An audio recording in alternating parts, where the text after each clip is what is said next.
Washington calling David Harding, Counterspy. Harding, Counterspy, calling Washington.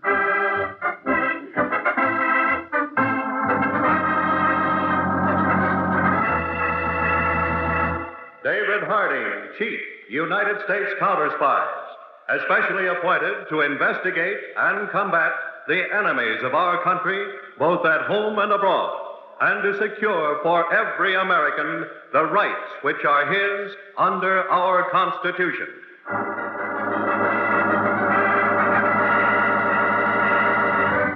Aunt Mary, you haven't gone yet, have you?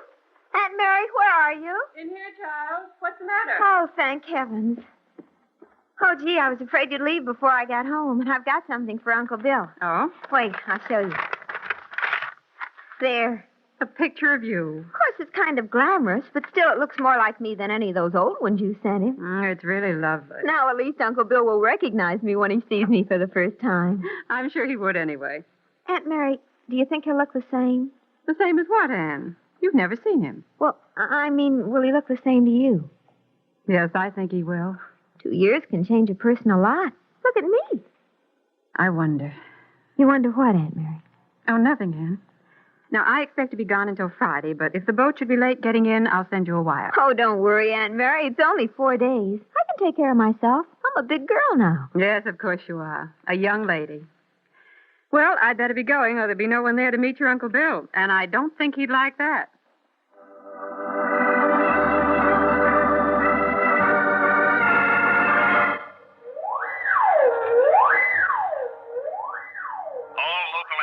Police officials.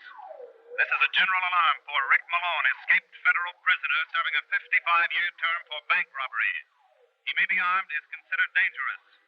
He is 5 feet 10 inches tall, blonde hair and blind in right eye, left eye blue, bridge of nose broken, 3-inch knife scar along left side of face. All information about this man is to be transmitted to Counterspy headquarters. We are coordinating the nationwide search for escaped federal prisoner Rick Malone.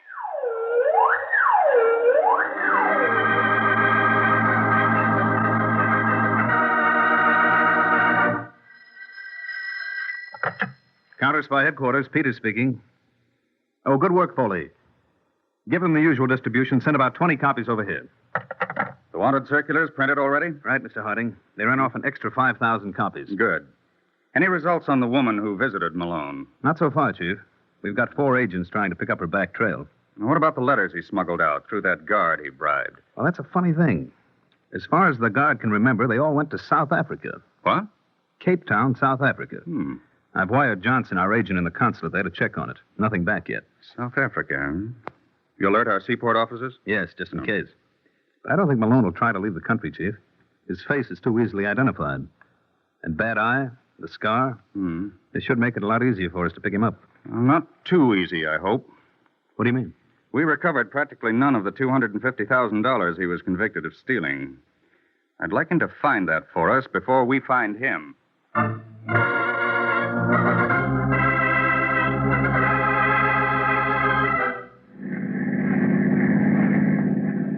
That water tower we just passed, Mary, means we should be getting close to Caldwell, huh?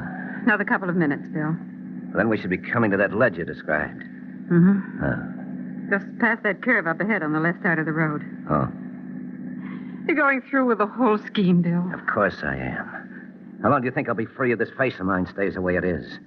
Why do you think I had you set up house here with that kid of my brother's? Suppose something goes wrong. Suppose Dr. Franklin can't do anything for you. I've read all about him. He can. What if he suspects something? If you played your part all right for the last 2 years, he won't. As far as he's concerned, I'll be just Bill Gordon, turning home to his beloved wife, Mary, that cute little niece, Anne. They'll have descriptions of you all over the country by now. He may recognize you. Slow down, Bill. There's the ledge. Slow down nothing. Hang on. Bill, we'll go over the edge.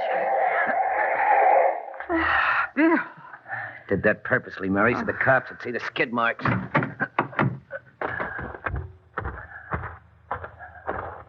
Uh-huh. Yeah. It's perfect, Mary. I can work myself down to that ledge. And you know what to do with the car.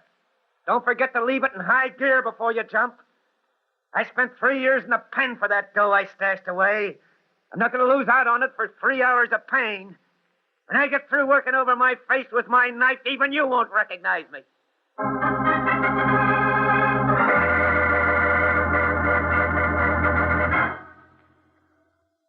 Please, Aunt Mary, don't cry. I should never have let this happen. Oh, you can't help accidents. Uncle Bill will be all right. Why are they so long? Why don't they tell us something? Miss Gordon, I have good news for you. He'll be all right, Dr. Franklin? Yes, it'll take a little time, but when we're finished, he'll be better than you. Well, when will he be able to come home, Dr. Franklin? Well, he can go home in a few days if you get a nurse to take care of him. That soon? Oh, I'll take care of him. Well, I'm sure you would, but we'll need a little bit more expert care than that. And now, if you'll excuse me, I'd like to talk to your aunt for a minute. Oh, of course, Doctor.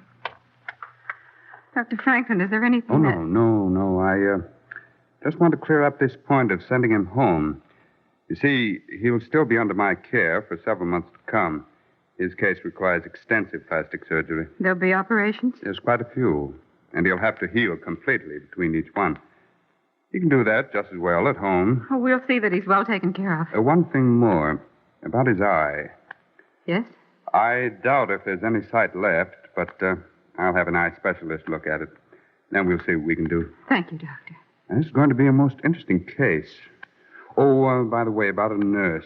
Will it be all right if I send out a young woman who's worked with me on a number of cases? Whatever you say, Doctor. Her name's Jane Wilton. I think her salary is either $10 or $12 a day.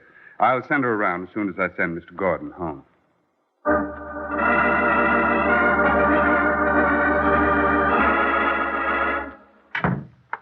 Here they are, Chief. The coordinated reports on the Malone escape. You've gone through them? Yes, I can give you a fast briefing on it. Yes, go on. It'll save time. Well, first, there's the general alarm and description that was broadcast. Yes.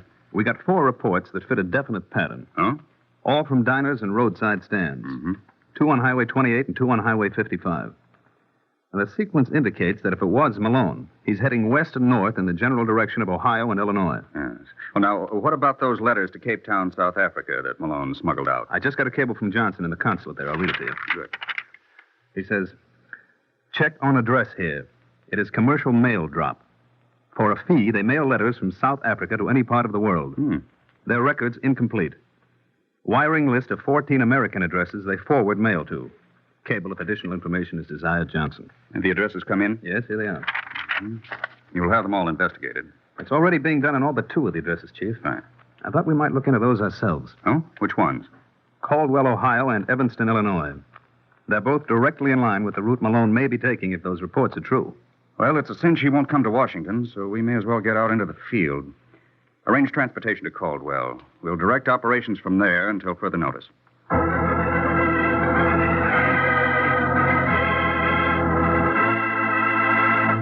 We'll continue our David Harding Counterspy case for Old Nick in a moment. Today, for the last time on this program, we repeat our special money-saving offer of a stainless steel slicing knife. Thousands and thousands have sent in for this knife. Many people have sent in a second time. I know you won't want to miss it. So remember, this is our last offer. You'll want to pay special attention and act right away. We offer you a helpful, handy slicing knife, nearly 13 inches long, with a blade of gleaming lifetime stainless steel. And notice this especially. The blade is hollow ground. Hollow grinding is a process which is usually found only in knives costing $2 or more. Yet, you can get this knife for only 25 cents with 2 wrappers from delicious Old Nick or Bitter Honey candy bars. Yes, to get your stainless steel slicing knife, just send 25 cents in coin with 2 Old Nick or Bitter Honey wrappers to Old Nick, Box 144, New York 8, New York. Old Nick, Box 144, New York 8, New York. We can make this offer only through special arrangement with a famous cutlery manufacturer who has a new secret process by which stainless steel can be successfully hollow ground. We guarantee that this stainless steel slicing knife would compare favorably with knives costing 75 cents to $1, even without the special process hollow grinding. But hollow grinding gives this knife longer life, a keener edge, and greater usefulness. So when you send in, you're really getting an outstanding bargain buy. Now remember the address. Old Nick, Box 144, New York 8, New York. For each stainless steel slicing knife you want, send us 2 wrappers from either Old Nick or Bit of Honey candy bars and 25 cents in coin. This is the last time this offer will be made, so act immediately. Be sure you get your stainless steel slicing knife. Send your order today. Now, back to our Old Nick, David Harding Counterspy case.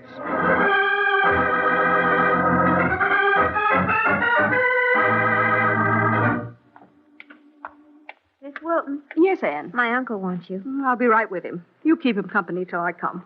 I don't think he likes my company. Now, Anne, you've got to understand. It's not comfortable being wrapped up in bandages the way your Uncle Bill is. You have to make allowances if you want to be a nurse. I'm not sure that I do anymore. Just because your uncle's a little bit irritable. Oh, I'd rather be an airline hostess. Travel, go everywhere like Uncle did. Then I'll get you anyway. Most airline hostesses are registered nurses. Miss Wilton, Mr. Gordon asked for you. Oh, I was just going into him. Now, Anne, keep an eye on that broth. What was that all about, Anne? Oh, I was just talking to Miss Wilton. About being a nurse? Yes. I think it's a wonderful idea. It'd be nice to do something useful in this world. I suppose so. When your uncle's better, we'll see. Maybe there'll be enough money to send you to college so you can take up nursing. Oh, but you don't have to go to college. Being a high school graduate's enough. Oh? Anyway, I don't think Uncle Bill would care enough to send me to college. Well, what do you mean, Anne, darling? Oh, nothing. Mrs. Gordon. Mr. Gordon would like to see you. Right away. Anne, you stay here. I want to talk to you afterwards.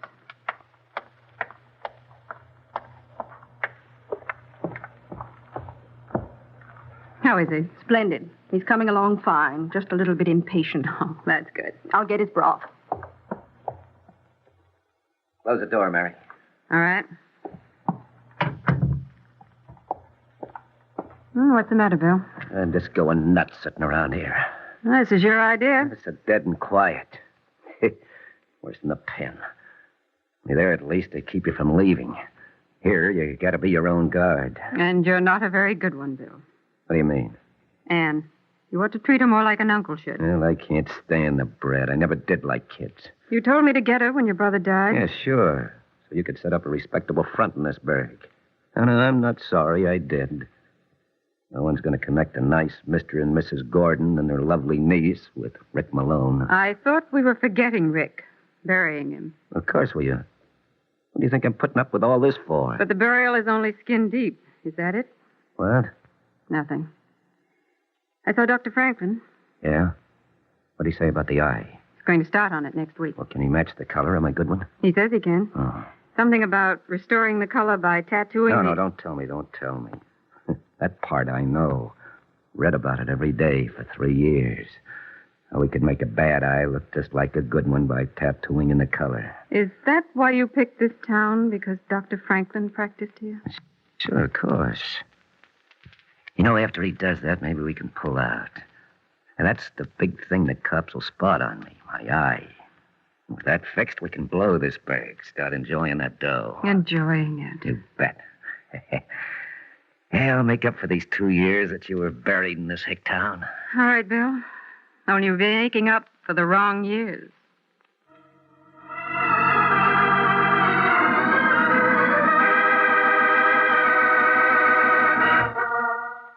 Looks like we're on the right track, Mr. Harding. Those letters from South Africa went to a Mrs. Mary Gordon and her niece, Anne. They supposedly came from her husband, Bill, who's been abroad for 2 years. 2? Yeah, I checked. Malone was in the pen for 3, but Mr. Gordon just came back a few days ago. Did you see him? Sure. Well, what's it? Chief, for all I know, he could be a dark horse candidate. His whole head is wrapped in bandages. Nobody in this town has seen him. He was in an automobile accident just before he arrived. Yeah, that'd be a nice cover-up for plastic surgery. I checked with the local office of the Highway Patrol. There were skid marks on the hill road. How about the car? Pretty thoroughly banged up, but still in high gear. Then I talked with the ambulance boys who had to remove Gordon from the ledge. They said his face looked like it had been through a meat grinder. Who's the doctor? Dr. Carl Franklin. Franklin? Oh, isn't he the plastic surgeon, the one who specializes in the new method of hiding scars by tattooing? Might be, Chief. I don't know anything about that. What about Mary Gordon?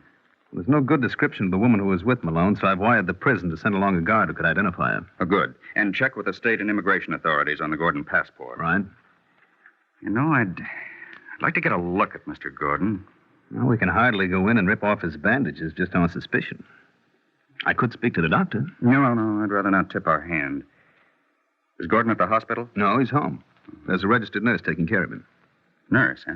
Yeah, but asking her would be the same as asking the doctor. Well, perhaps not if we didn't ask her directly. What do you mean? Do you know if she was in the Army during the war? I think so. I could find out. Yes, do that. Find out what outfit she was with, who she knew in it, and everything you can about her Army career. What for? Because you're going to pose as an ex-member of her outfit. Take her out, talk about old times. We may be able to parlay your conversation into a positive identification of Malone.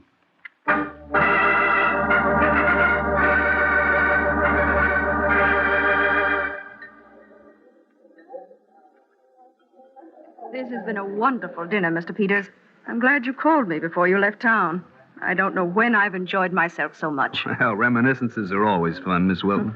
Well, it's good to know that everyone in the 97th Evacuation Hospital is making out so well. Well, you seem to be doing all right. That's an understatement. There are more nurses now than ever before in the country, and still there aren't half enough to take care of all the work there is. Don't tell me you have to go back on duty again tonight. Oh, no. Well, the patient I'm taking care of is a lovely niece. She pinch hits for me nights. Oh? I'll make a nurse out of her yet. Not afraid of competition? Competition? Heavens, no. The more, the better. It just makes it easier all around. Oh, but I'm not keeping you from anything, am I? Well, I have to be leaving soon. Oh, by the way, I knew there was something I forgot. I've got some pictures here of the old 97th. I took them after you left the outfit, but you know some of the people, and I thought you might like to see them. I'd love to. Well, let's see now. Here's one of Craigie. Mm-hmm. He's gotten a little fatter since he's out of uniform. Oh, he's not the only one. Oh, that's Doris. Still as blonde as ever. Yeah. Oh, for heaven's sake, this picture. Huh? Oh, that one. He's just a friend of mine. He wasn't with I the know. He's my patient. What? Of all the coincidences. You mean you know Bill Gordon? Why, certainly. He's the case I'm on now. Of course, since the accident, he's changed, but I recognize the picture easily. Well, what do you know? Your having his picture is somewhat reassuring. His attitude's a little, well, gruff. Hmm? But I guessed it was just the accident. I'll have to tell him about this. Tonight? Oh, it can keep until morning. I'm off duty now. Well, maybe I'll stick around and see him myself. You know him well? Not as well as I'd like to. I'd better arrange for hotel accommodations if I'm going to stay over. If you wait, I'll see you home. Don't bother. I don't live far from here. All right. And thanks for a very interesting evening.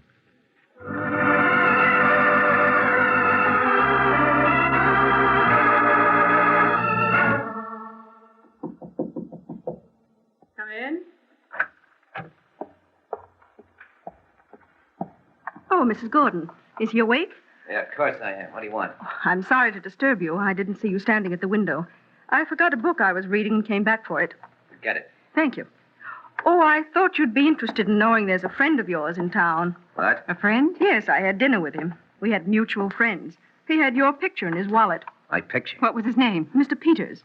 He said he'd probably call tomorrow. Mary, Shut that kid up, Mary. Well, please, Miss Wilton, stay with Anne for a few minutes. I want to talk to my husband. Certainly, Mrs. Gordon. You know what this means, Mary? Yes. Coppers, they traced me. I don't know how, but they did. They always will. Got to get out of here. What's the use, Bill? I'll tell you what's the use. 3 years of stir. I ripped my own face. I figure everything so I can enjoy that $250,000. I'm going to do it if I have to kill half the cops in the country. I was hoping you might forget that money. What? That you might like this kind of living with the kid and everything. You're nuts. Hey, you're talking like some Gingham and Rose's house frog. Why not? I've been living like one for the past 2 years. Bill, why don't Shut you up. Shut up. A car just stopped outside. Bill, if you gave back the money, maybe they'd... 2 guards. They're law. You can smell them from here. You can't... Talk. I would have gone except for your talk. Miss Wilton, Anne. What are you going to do, Bill? You'll see. I'll see, too, if these coppers start coming up that walk.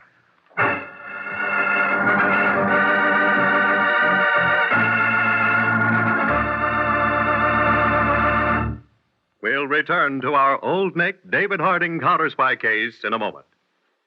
You know, friends, this is the last time that David Harding Counterspy listeners will hear our outstanding offer of stainless steel slicing knives. So if the lady of the house isn't listening now, be sure you tell her about this offer. Or better still, send in for one for her. Remember, this is an extra useful slicing knife guaranteed to compare with knives costing 75 cents to $1. Because of a new secret process, we've been able to have this knife hollow ground, a feature usually found only in knives costing $2 or more. But we offer this slicing knife to you for only a quarter with 2 wrappers from Old Nick or Bit of Honey candy bars. Our slicing knife has a blade that is gleaming stainless steel, hollow ground with a razor-sharp edge. Hollow ground by a special exclusive process to keep its sharpness for a long, long time. The handle is polished blonde hardwood, designed to fit your hand smoothly and comfortably with a non-slip grip. You'll be proud to use it as a carving knife at your nicest dinner party. And your stainless steel slicing knife will stand up for years of hardest kitchenware. It's stronger, it's extra sharp, it's extra useful. You may want 2 of these fine knives, so here's what to do. For each stainless steel slicing knife you want, send in 2 Old Nick or Bit of Honey wrappers with 25 cents. Please use coin. Do not use stamps or checks. Send to Old Nick, Box 144, New York 8, New York. Old Nick, Box 144, New York 8, New York. Send your orders now, because this is the last time we will make this offer. Send in today.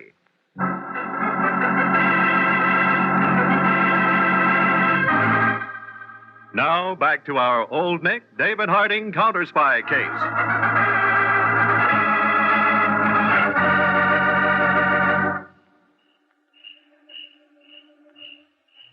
Looks quiet enough, Chief. Just a nice suburban home. Yeah.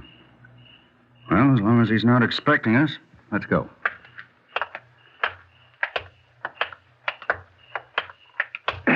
Look, Duck, Chief.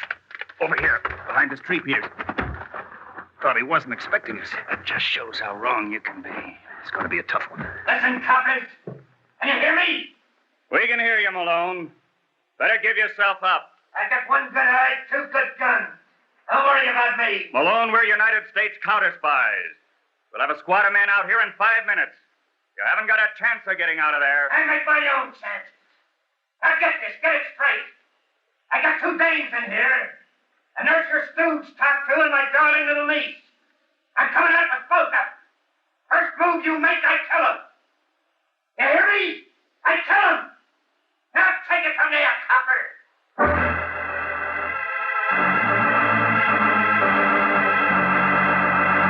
You're crazy, Bill. You can't do it. Shut up, Mary. You're out of this now. Aunt Mary. Mrs. Go on, Gordon. start moving, you two. I won't let you do it, Bill. Get out of my way, Mary. No. Okay. Come on, you start moving. Bill, don't. So help me, if you two don't move, I'll kill you right now. Aunt Mary, no. No. Mrs. Gordon, don't. What? Goodbye, Bill.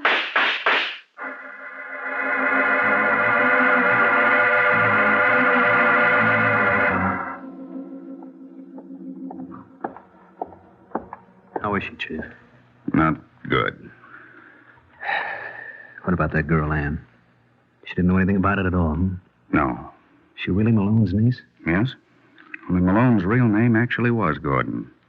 He planned to kill the character of Malone and live off the stolen money as Gordon. Why all this elaborate front involving the kid in it? Well, Dr. Franklin is one of the few men that could treat Gordon's eye so that it wouldn't give him away. Oh? Mary Gordon spent 2 years building up respectability so that Franklin would have no hesitation in treating Gordon. But she liked the part she'd been playing more than the part she'd been living. Enough so that she resisted Malone to protect the nurse and the girl.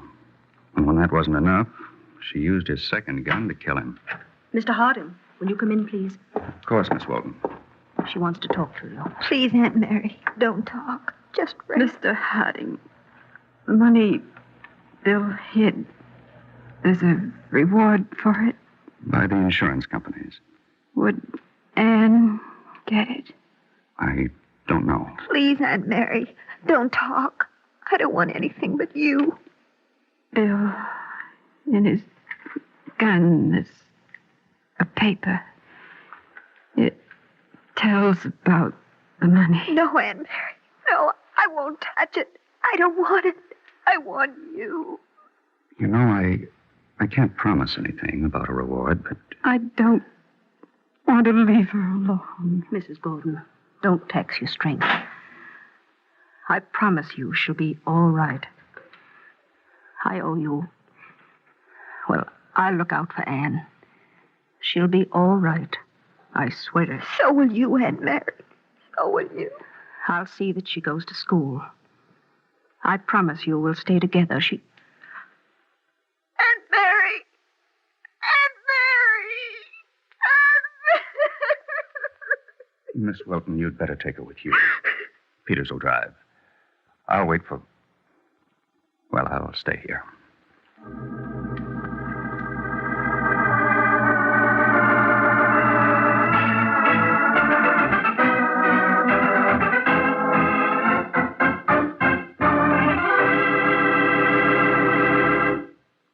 And now we're happy to present the first Army surgeon, Brigadier General Guy Blair Dennett. I'd like to talk with our young women who will be graduated this month from secondary schools all over the country. And I'd like to have your mothers and dads listen too, because this concerns your future and the future health and well-being of America also.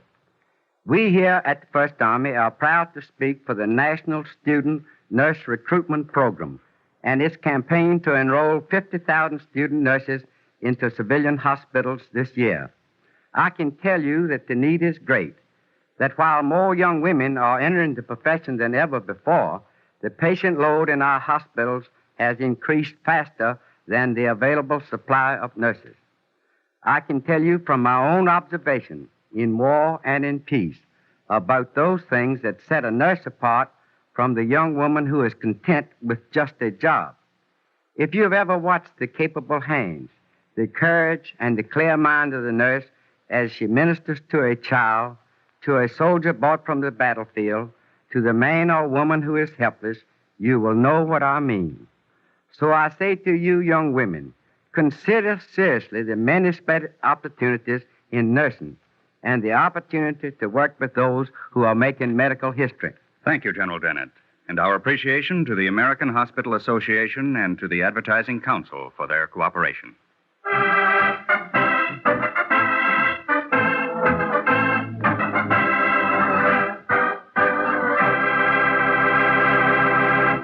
Tonight's David Harding Counterspy case was dramatized by Palmer Thompson with music by Jesse Crawford and featured Mandel Kramer and Bryna Rayburn. David Harding Counterspy is a Phillips H. Lord production originating in New York for the makers of Old Nick and Bitter Honey candy bars. This is ABC, the American Broadcasting Company.